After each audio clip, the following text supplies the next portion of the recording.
No dia 5 de abril de 2018, o então juiz Sérgio Moro decretou a prisão de Lula no caso do triplex do Guarujá. E automaticamente ele se tornou o ídolo da extrema-direita e dos antipetistas. Mas a carreira do Moro começou bem antes. Juiz federal pelo Paraná desde 1996, Sérgio Moro ganhou destaque nacional em 2014, quando ele começou a conduzir os processos da Operação Lava Jato. Com um discurso anticorrupção e também com a prisão de Lula, Moro ganhou a atenção de diversos segmentos da sociedade. Um desses admiradores era Jair Bolsonaro, mas isso até que já era de se esperar, já que o Moro jogou o principal adversário dele para dentro da prisão e facilitou a corrida eleitoral para o Bolsonaro. Ao vencer as eleições presidenciais de 2018, Bolsonaro convidou o Moro para assumir o Ministério da Justiça. Nada mais justo. Mas o romance entre os dois ídolos da direita não durou muito. O Moro deixou a pasta 2 anos depois, em maus termos com o presidente capitão.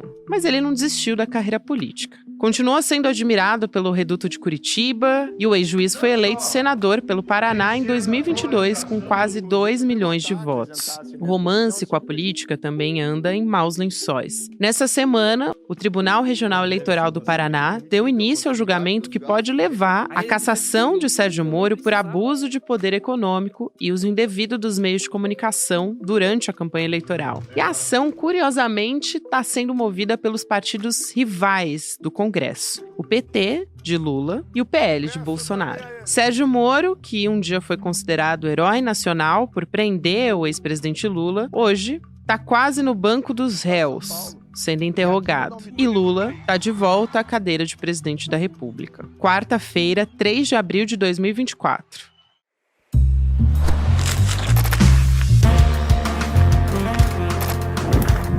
Sou Gabriela Varela, esse é o podcast de análise, e aqui mais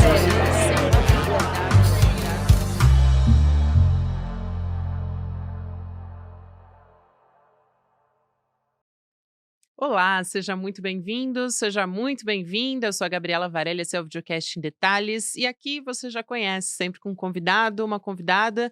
A gente analisa uma temática ou uma notícia importante do momento de segunda a sexta-feira. Hoje a gente vai voltar a conversar sobre o julgamento de 2 ações no Tribunal Regional Eleitoral do Paraná contra o juiz, ex-juiz, melhor dizendo, Sérgio Moro, senador, inclusive por pedidos de cassação do senador Sérgio Moro, né? Continua nessa quarta-feira o julgamento e eu vou conversar com Valber Agra, que é um conhecido de vocês aqui no CL. Ele é advogado, professor, procurador do estado de Pernambuco. Valber, é um prazer conversar contigo mais uma vez no Em Detalhes, um prazer te receber aqui. Prazer é todo meu, Gabi, e cada vez que a vejo, você com um programa com maior audiência, para mim é um prazer e uma honra ter estado aqui anteriormente. Você estava desde os primórdios, Valber, e para mim é uma alegria também te receber aqui. Vamos começar então explicando essa história?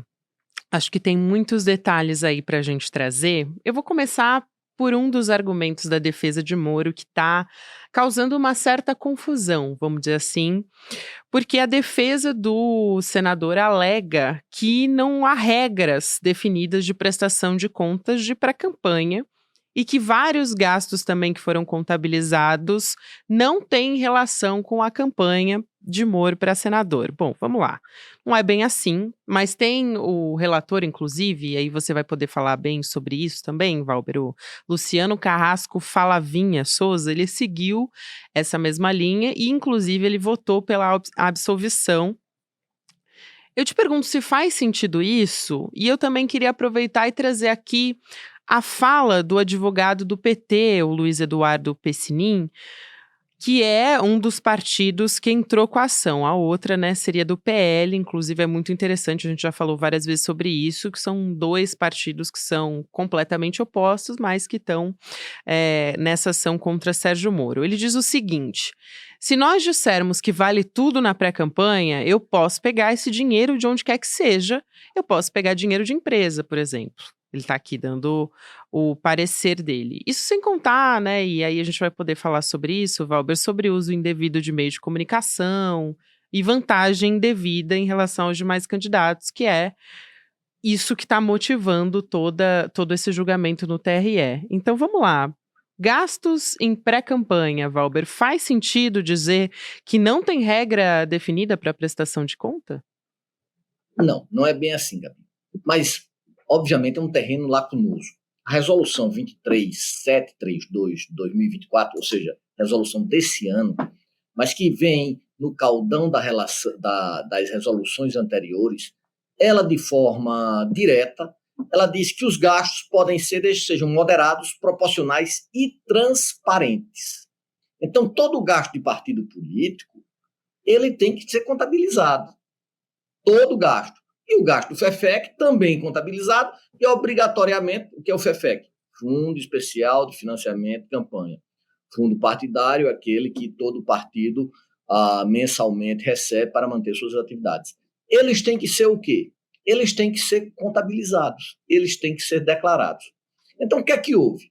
Todos os lados, o Ministério Público, o advogado do PL, o advogado da Defesa, o relator, diz que houve gasto maior do que o devido, 4,4 milhões. Todos eles. Qual é a diferença? É que o PT diz que é mais de 20 milhões, o PL 7 milhões, o advogado da parte 120 e tantos mil e o relator 400 e tantos mil. Ou seja, ninguém tem a ousadia de negar os fatos. Nenhum deles tem a ousadia de negar os fatos. Então, isso por si só já cria o quê? Um desequilíbrio e já serve para contextualizar o quê? O abuso de poder econômico. O voto do relator ontem, o Luciano, doutor Luciano, ele diz uma coisa interessante. Olha, eu não vou contabilizar 1 milhão com história de advocacia. Eu não vou contabilizar 360 mil com fazer um programa partidário. Mas, ora, você dá 1 milhão com história de advocacia que não tem expertise na área e que é mais grave do suplente do senador. Você dá 360 mil para uma firma fantasma que não tem também expertise na área e não contabilizar também do suplente senador. Então, veja, então não é 440 mil, já são quase 2 milhões.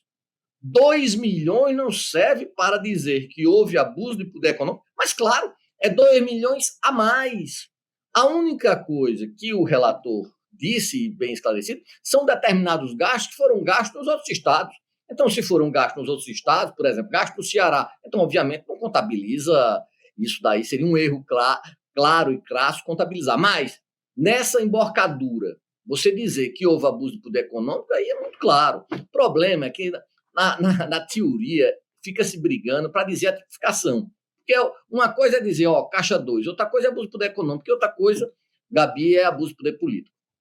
Sem dúvida, eu quero aproveitar para lembrar de uma frase, uma fala do então juiz Sérgio Moro, né, numa palestra para a Universidade de Harvard, em abril de 2017, que ele diz o seguinte, abre aspas aqui para Sérgio Moro. Caixa 2 nas eleições é trapaça, é um crime contra a democracia e me causa espécie quando alguns sugerem fazer uma distinção entre a corrupção para fins de enriquecimento ilícito e a corrupção para fins de financiamento ilícito de campanha eleitoral.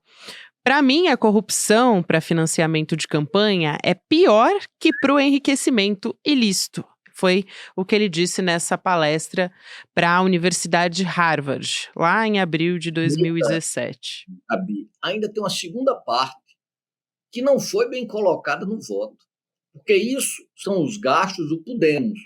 Quando ele entra no União Brasil, na pré-campanha, houve um gasto colossal Exatamente. em comunicação e marketing.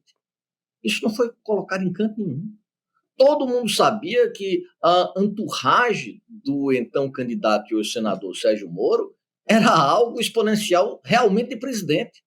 Também não fora contabilizado. Também não fora. E se você olhar, diz, Valber, isso é ilação? Não. Vamos olhar o material da pré-campanha do candidato. A resolução fala de gasto transparente. Onde está essa transparência? A resolução fala de gasto módico. Onde está esse gasto módico? Foi algo hollywoodiano, onde nós sabemos, nós trabalhamos, você na área de comunicação, que isso custa muito, isso sem contar que o marqueteiro dele era um dos mais caros do mercado e também não houve gasto. Você não coloca esse gasto da pré-campanha em canto nenhum, onde há o gasto, um gasto exorbitante. Então, obviamente, se isso não também, nessa segunda parte, não for configurado como caixa 2, nada ou mais o é. E ainda tem, né, os procuradores que opinaram pela cassação, né, dizem que houve esse investimento de mais de 2 milhões de reais na pré-campanha, que foram pagos pelo Podemos, né, o partido antigo, e pela União Brasil, o atual, e que isso representa 110% da média de gastos em campanha eleitoral dos candidatos ao Senado do Paraná. Quero aproveitar, Valber, já que eu falei aqui dos procuradores opinando pela cassação, e te ouvir a sua avaliação até agora, você que acompanha muito bem essa área e também acompanhou o julgamento, que vai ser retomado, inclusive já tem outras 2 datas marcadas, né, hoje, nessa quarta-feira, e também vai ter mais uma agora em abril. O que diz o Ministério Público, o que diz também a defesa de Moro e a sua avaliação sobre o voto do relator, que eu já citei aqui, o Falavinha? Ora, o Ministério Público, ele anota de forma muito percussiente que houve um gasto acima do que fora feito, um gasto não contabilizado, o que perfaz, obviamente, uma gravidade, uma ilicitude e pede, obviamente, a cassação de toda a chapa. Esse é o primeiro ponto. A defesa diz, não, esses gastos foram gastos para muitos estados, isso daí não houve, o gasto de um escritório que não tem expertise, isso é normal, é um gasto guarda-chuva, o gasto do programa de governo é normal, não tem problema nenhum. Aí todos os candidatos fazem numa gravidade. O voto do relator, ele diz, olha, tem um gasto, mas esse gasto não é tão alto, não é tão vultoso assim. Se não é tão vultoso assim, o relator fala que houve um gasto de 224 mil, a defesa 141 mil, o MP 2 milhões, o PT 21 milhões e o PL fala em 7 milhões. Então não tem isso não. Então isso daí foi antes para o Brasil todo, eu não vejo gravidade, ou seja, não tem como isso impactar 224 mil, não tem como impactar, o TSE não tem essa jurisprudência, e tem, o caso da senadora Selma é muito interessante, mas veja, a questão principal não é essa, a questão principal é ética. Onde é que alguém que era o paladino da moralidade, com todos os posicionamentos, disse que gastou a mais, que não contabilizou, na melhor das hipóteses, e esse paladino da moralidade está fora do princípio da legalidade? É verdade que a gente vai dizer que esse paladino da moralidade está acima da lei? Essa é a questão mais grave, veja, usando uma palavra nietzschiana, o rei, Deus está nu, Deus está morto e o rei está nu. A segunda, obviamente, na Nietzsche. Então, não tem condição, Demóstenes. Então, veja, como é que eu agora vou dizer, não, a lei serve para todo mundo, mas não serve para mim? Diante de tudo isso que está aí, os fatos são, volto a dizer, pululantes em todo o processo. As provas são mais do que robustas. Justamente, e também um dos argumentos de quem está fazendo a acusação, né, dos advogados da acusação, é de que ele queimou a largada, né, ele começou a campanha 8 meses antes, até o advogado do PT diz que isso é uma trapaça, né, porque depois se desistiu da campanha e é inegável o uso dos meios de comunicação para dar entrevistas, pode falar, Valber, por favor. Esse argumento não é tão robusto. A gente tem que ter cuidado na colocação dos argumentos. E eu gosto muito do jovem Peitinin, que eu conheci jovem, hoje é um expoente da advocacia. Mas por que tem que se ter cuidado? Porque o ano macroeleitoral começa, vamos dizer, na pior das hipóteses, porque isso não tem na lei, o período do processo eleitoral começa no dia 1º de janeiro. Então, pegar gastos em outros estados Pegar, você diz, mas Valber, a identidade visual pode ser usada para tudo. Verdade, pode. Mas eu pegar gasto de outros estados do ano anterior à eleição, não acho muito interessante. Mas eu dividiria como eu dividi. O período do gasto do Podemos, que não está explicitado e pode ser dado um gasto para adiantar posteriormente, porque todo mundo sabe que o marqueteiro na pré-campanha ele ganha. Todo mundo sabe disso. Todo mundo sabe disso. Um marqueteiro daquela qualidade cobrou muito. Então, esses 1.360.000 para fazer um plano de governo, será que Moro não conseguiu isso de forma mais módica? E a segunda parte, quando ele já estava no União Brasil, toda esse manancial que ele não tinha. Porque, na verdade, o que é que houve? Você acha que Moro, com o caráter egóico que ele tem, ele ia pensar que ele ia ser imputado por questões que eles achavam que são menores e não são, de Caixa 2? Agora, interessante, veja quantas pessoas ele mandou para a cadeia com essa acusação do Caixa 2. E aí veja, hoje está sendo julgado e tentando esconder o que está lá, o que é bem claro, o que está assim, à luz do sol do meio-dia. Então, assim, ele tenta esconder. E veja quantas pessoas ele mandou para a cadeia.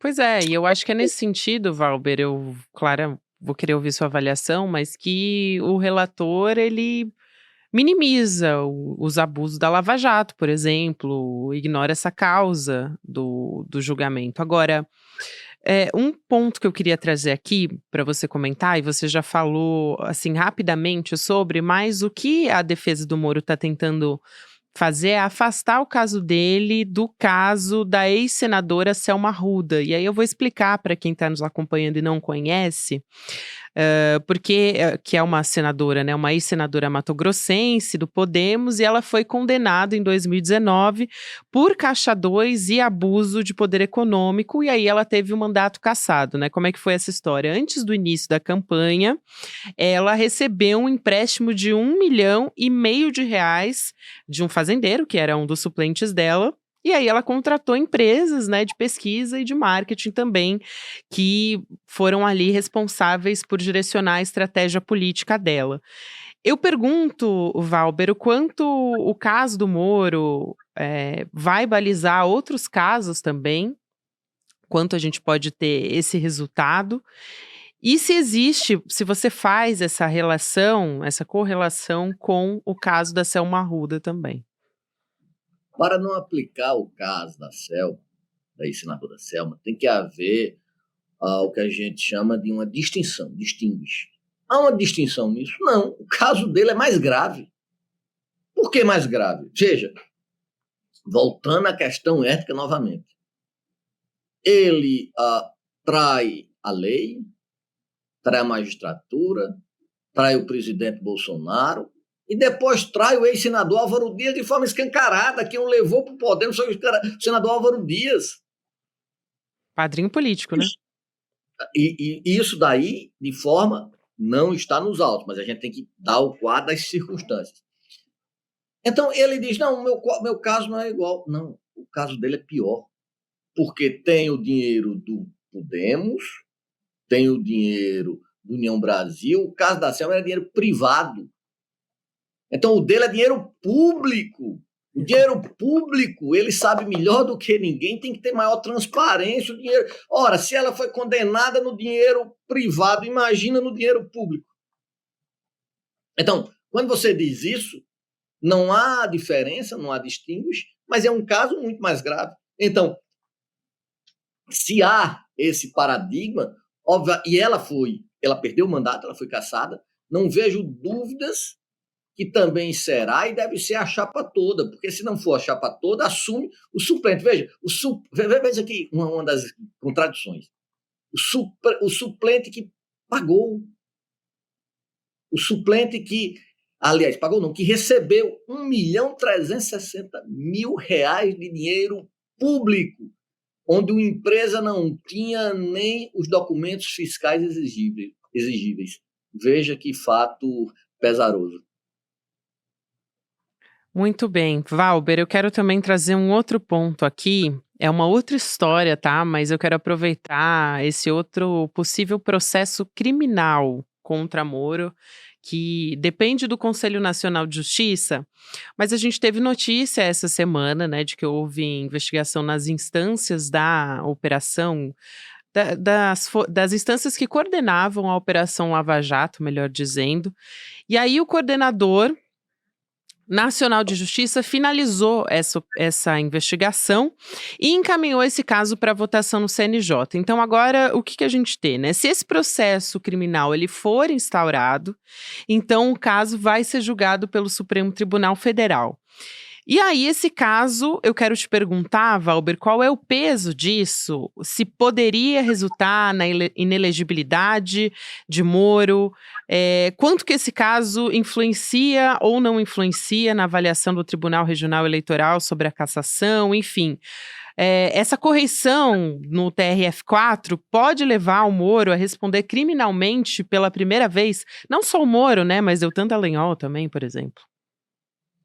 Eu venho me pautando muito e aí o pessoal ligado ao PT bate em mim, o pessoal ligado a Bolsonaro bate em mim, porque assim, a gente tem que ter um parâmetro bem claro, que é o parâmetro da legalidade, o parâmetro constitucional. Então, primeiro a gente tem um problema de competência. Os casos foram feitos quando o Moro era juiz. Então, o Supremo tem competência para julgar esse caso? Eu acho que não. Então, esse é o primeiro ponto. O Supremo, tendo hoje, vigente, porque está para ser julgado a expansão da competência do STF. Não tendo essa expansão de competência, Moro vai ser julgado pelo Supremo? Não. Ele pode se tornar inelegível? Pode, se for uma pena acima de 2 anos. Não sendo pena de menor potencial ofensivo. Mas essa inelegibilidade dele vai fazer com que ele perca o mandato de senador? Não. Não. Vai declarar a inelegibilidade dele, depois do cumprimento da pena por 8 anos, ele termina o mandato dele e não vai ser cassado. Mas veja só, Moro ainda detém uma legitimidade no judiciário, infelizmente, que o acham como um juiz Hércules do Working, em torno de 70%. Será que Moro vai ser condenado no judiciário? No judiciário do Paraná? Uhum. Então, assim, eu não tenho essa... isso vai impactar na questão da votação dele. Não acho. Porque num caso desse complexo, os juízes são imparciais, já têm seus votos prontos. Vão só amainar para evitar contradições. Que você diga, olha, 200 mil é pouco, mas olha, eu excluo 1 milhão, eu excluo 360. Você exclui por quê? Me conta. Qual é o fator objetivo de tu fazer essa exclusão? Você é o senhor do tempo e espaço para dizer o que deve ser relevado e o que não deve ser relevado? Você acha que um juiz pode excluir um fato jurídico relevante desse jeito? Claro que não.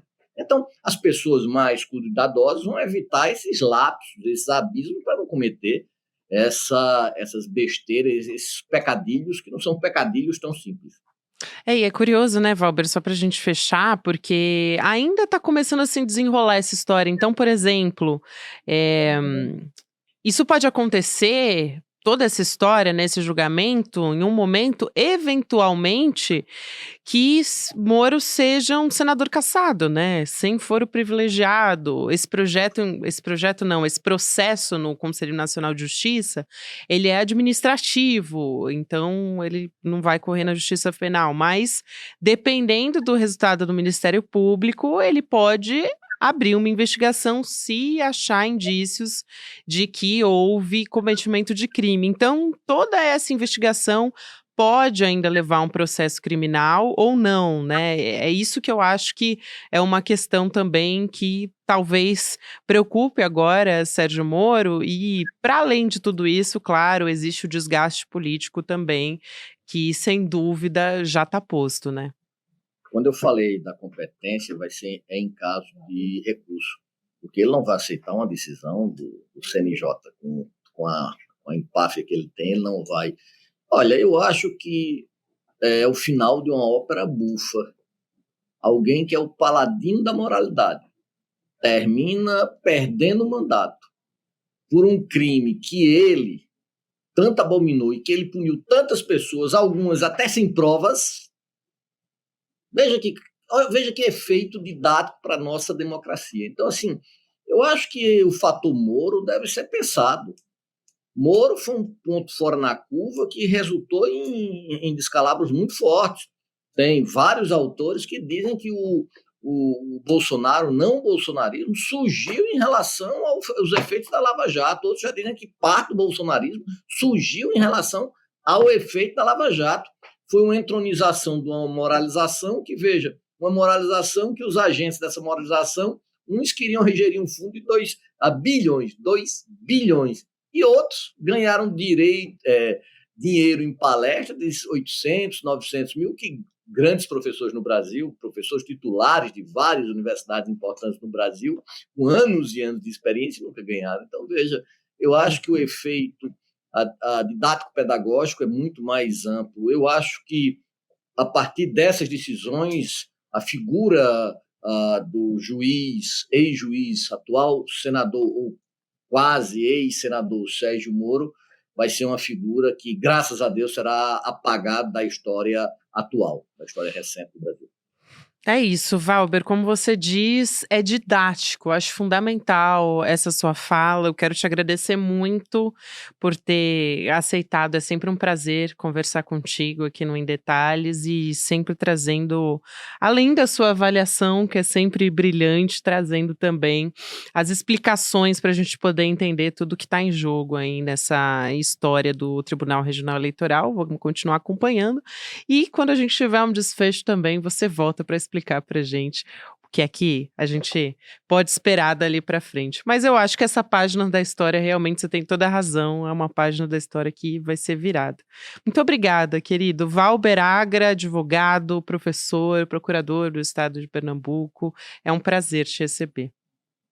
Prazer todo meu e fico muito satisfeito em vê-la brilhando cada dia e cada programa de forma mais intensa. Obrigado a todos e a todas. Obrigada, meu querido. Até mais. Um abraço grande. Um beijo. Um beijo. Vamos chegando aqui ao final do nosso programa, mas antes, nesse episódio, eu quero trazer aqui a lembrança para você que a gente vai ter um grande evento no ICL. A gente vem falando sempre sobre comportamento humano. E quando a gente fala de comportamento humano, a gente não pode deixar de falar de um dos maiores psicólogos do mundo, um dos maiores dos Estados Unidos também, o Elliot Aronson, que estuda justamente psicologia social.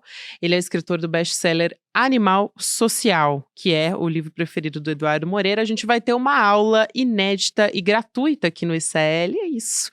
A gente vai ter aqui exclusivo para você, você pode participar, é de graça, mas tem que fazer inscrição, é uma oportunidade imperdível, né, gente? Em detalhesicl.com.br para você fazer a sua inscrição, ter acesso a essa aula, que é um privilégio, até porque o Elliot Aronson, ele já está com mais de 90 anos, estuda essa temática há muitos e muitos anos. A gente aqui no Brasil está vivendo um período, inclusive, de muita fake news, de ameaças da extrema-direita, então é fundamental a gente tentar entender o que está por trás de tudo isso que a gente está vivendo, como que a gente pode se blindar dessas manipulações todas. Então fica a dica para você, vai ser neste domingo, para quem está nos ouvindo, 7 de abril, às 8 horas da noite, você pode acompanhar essa aula com o Elliot Aronson, mas tem que se inscrever, não esquece. Obrigada a você que me acompanhou até aqui, para você que está nos assistindo pelo YouTube, você fica agora com o Mercado Investimentos, depois tem Rolê ICL, 6 horas da noite o ICL Notícias segunda edição, lembrando que estamos também em todas as plataformas de áudio. Obrigada e até amanhã. Você já deve ter ouvido falar do conceito de dissonância cognitiva, por exemplo. Já deve ter ouvido falar de psicologia social. Vários termos que você ouve falar, eles não surgiram do nada, eles foram criados. E o ICL tem a alegria de falar para vocês que vamos apresentar uma aula com o maior nome da psicologia social do mundo. Em todo o planeta, poucas pessoas entendem tanto o comportamento humano como Elliot Aronson, que escreveu esse livro, O Animal Social. Elliot Aronson é o psicólogo mais premiado dos Estados Unidos. É como se fosse um Freud que está vivo aqui, entre nós, com 92 anos de idade e uma lucidez que impressiona. Uma das conversas mais reveladoras que você vai assistir na sua vida e que para você participar é super simples. Só clicar no link que vai estar aqui em cima ou aqui embaixo. e no dia 7 de abril, um domingo, às 8 horas da noite, participar gratuitamente com a gente. Se inscreve agora e chame seus amigos e amigas para participar também. Ninguém pode perder esse encontro.